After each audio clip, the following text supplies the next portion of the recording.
Once upon a time, there was an old man who had 3 sons. All 3 loved their father deeply. Even though each of them carried a deep sadness, they believed that he didn't love them equally. The eldest son was athletic and competitive, always excelling in every challenge he faced. The middle son had a kind heart. He loved plants, animals, and all the people in the world. The youngest son was skilled with words. He could persuade anyone and knew exactly when, how, and what to say to achieve his goals. One evening, the 3 brothers gathered together and shared their grievances. The eldest son said to his brothers, "Father loves you 2 more than me. He always speaks so gently and lovingly to the middle brother, and he listens to the youngest and does whatever he says." The middle son responded, "No, Father loves you 2 more. He constantly praises you, eldest brother, and yes, he listens to the youngest and follows his advice." Finally, the youngest son, irritated, exclaimed, You're both wrong. Father likes you too, and he doesn't care about me at all. Determined to resolve the matter, they decided to go to their father. "Father," they said, "tell us now, who do you love the most? We cannot find peace until we know, and it hurts us greatly." The father, serious but calm, took them aside and said, "I will set a challenge for you, and whoever wins all the trials will be the one I declare as my most beloved."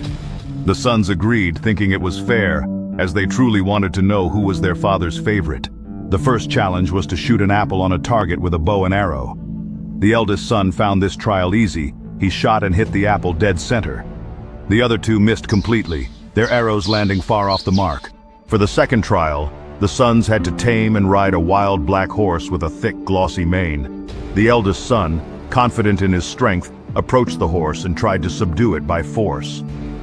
However, the horse bucked and threw him into a pile of hay. The youngest son tried next, speaking softly to the horse, attempting to calm it with his words.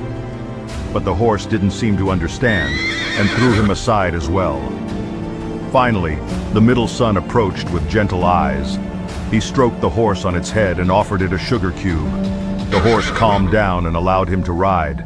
You cannot demand something without showing kindness or care to any living being.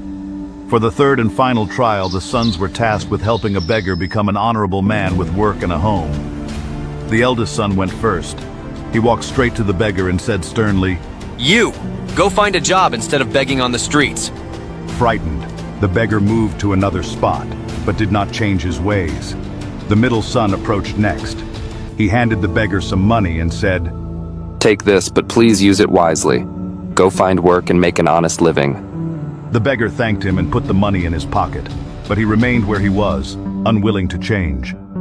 Finally, the youngest son sat down beside the beggar and spoke to him. Let me tell you a story about how life can take the first step.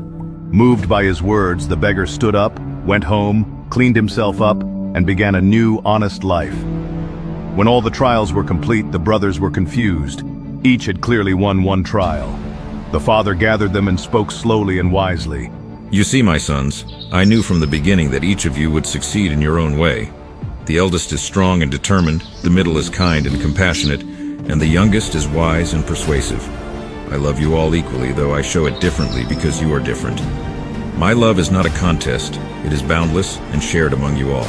The brothers looked at one another and smiled, their hearts finally